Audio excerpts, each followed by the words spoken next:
We have absolutely terrible news if you're waiting for Capitano, Columbina, or even any Harbinger release in Natlan. Today we got some absolutely devastating information about the characters that were supposed to be coming out in Natlan. So in this video, let's take a look at it. Who is the source of this info? The source is the Iris Leaks Telegram channel. His account was created just today, but it seems that his previous account was banned for some reason. If you're worried about his credibility, this person said hello to Fowl, who is a very reliable figure in the community, and Fowl responded. So, they probably know each other.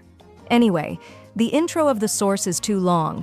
Let's get to what they said. The first post says that Columbina is not in 5.1, which we already knew, so nothing surprising there.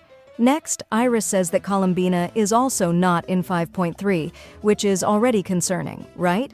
Because it's important to at least mention a character before they appear in the game. Furthermore, in the next post, he adds that Capitano is not playable in the 5.x versions of the game, which we've already heard for some time now. So the final question is there any playable Harbinger in Natlan? The answer is no. Let me quote Iris for you. I will make it clear that no Fatui Harbingers will be released as playable characters in 5.x versions, including Dottore and Columbina. No Harbinger release in Natlan, huh? I think this news is devastating for a lot of players who have been waiting for Columbina and Capitano. If we take a look at Columbina's case, if Hoyoverse was actually planning to release her, they would definitely have shown her in the Natlan trailer, made her say something, or at least had another character mention her, like Capitano, for example.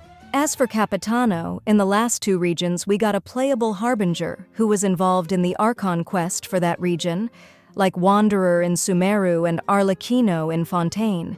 But in Natlan, we might be looking at an Inazuma scenario, where the character appears but doesn't become playable in the end. It's been said that when he becomes playable, he'll take off his mask.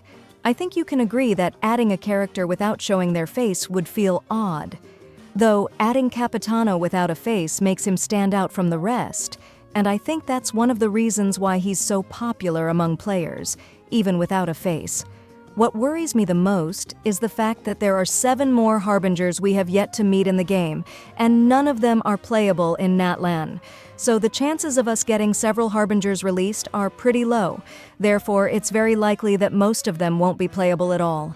At this moment, we should have 3 playable Harbingers: Capitano, Columbina, and Dottore. What's the chance that all of them will be playable in Snezhnaya? Pretty low, right? So it would be more reasonable to release at least 1 in Natlan and maybe 2 in Snezhnaya. But now, considering there's no playable Harbinger in Natlan at all, one of Capitano, Columbina, or Dottore might not be released until after the Snezhnaya arc. First, Xbalanque isn't playable, and now no Harbinger release in Natlan? It feels like Hoyoverse is canceling every popular character after Mavuika. Anyway, that's it for today. Stay strong, Capitano and Columbina wanters. Let me know in the comments what you think about the fact that there's no playable Harbinger in Natlan. And if you want to save up to 20% on Genesis crystals, visit lootbar.gg. The link is in the description.